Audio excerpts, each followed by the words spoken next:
Question 13. I think it's essential for these coordinate questions to actually pop them on a grid. But we're told that point A is negative 7, 6. So we're here with the point A. In a way, my diagram's forcing me to be too accurate. And point B, it doesn't actually matter that B is off the screen. Let's write the coordinates. This is negative 7, 6. And this is 8, negative 5. And we're asked to work out the length of AB. And let's also put on the vertical distance down and the horizontal distance across. We're forming a right-angled triangle. The vertical journey from negative 5 up to 6 is 11.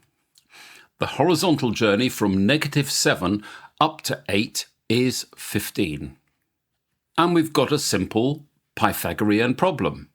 So I can say that AB squared, which is the hypotenuse, is equal to 11 squared plus 15 squared.